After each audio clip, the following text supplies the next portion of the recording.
it's Jason from GameTech UK. After all the interest in the upcoming remaster of Call of Duty Modern Warfare, Patrick Soderlund from EA was naturally asked if Battlefield was going to go down a similar path. He said, "I wouldn't say never, we're not doing it right now, we're focused on Battlefield 1, but if we think the fans want it, I see no reason we couldn't." So I thought I'd put this quick video together showing some of the history of the Battlefield franchise, along with some of the options that the company would have if they went down the possible remaster route. So this is where it all started. Battlefield 1942, released in September 2002, also went on the following year to have 2 expansion packs, and it used the Refractor game engine. It was developed by DICE and set in World War II, had 64 player maps and also included 32 controllable vehicles. Battlefield Vietnam was released in 2004, still using the Refractor engine, although with many updates and improvements. It was also re-released in 2005 as Battlefield Vietnam Redux and also included a World War II mod.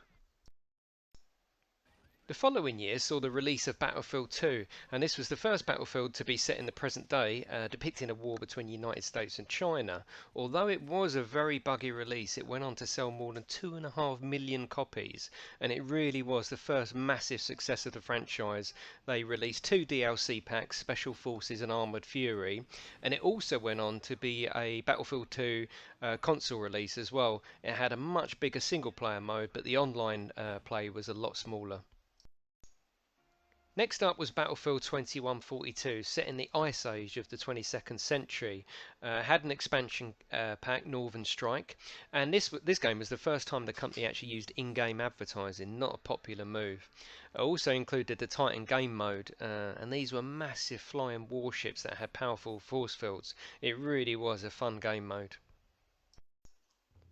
Battlefield Bad Company was released in 2008 to a fairly good reception, and also saw the first iteration of the Frostbite engine. This time multiplayer only supported 24 players, and it was actually only initially shipped with 1 game mode. Like I say, it was received to a good reception, although the inflexible AI let down the single player mode. 2010 saw the franchise continue the journey with the boys from Bad Company in Bad Company 2, this time in search of the EMP weapon.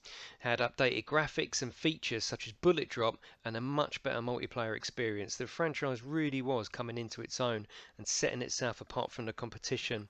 The title also saw the introduction of Destruction 2.0, and it really could change the course of a battle midway through. Battlefield 3 was released in 2011 and introduced jets and, interestingly enough, the ability to go prone. The scores are extremely high from all reviewers, and this is generally seen by some as the pinnacle of the series. The title was exclusive to EA's Origin platform, and before release it had received 3 million pre-orders. 2013 brought with it my favourite title, Battlefield 4, an amazing game that saw a terrible release for the company, but one I feel they have since redeemed by fixing most, if not all, the bugs and giving away a healthy amount of free content. They have given us improvement upon improvement with each patch, as well as going above and beyond with community driven and night maps, a game I still spend a huge amount of time playing. So which one, if any, of these titles would you like to see being remade? Or are you of the opinion that the developers should just move forward with new titles? After the release of the next Battlefield game coming later in the year, Battlefield 1, I genuinely believe that the franchise will visit World War II and call it Battlefield 2. I would, however, love to see a remake of Bad Company 2.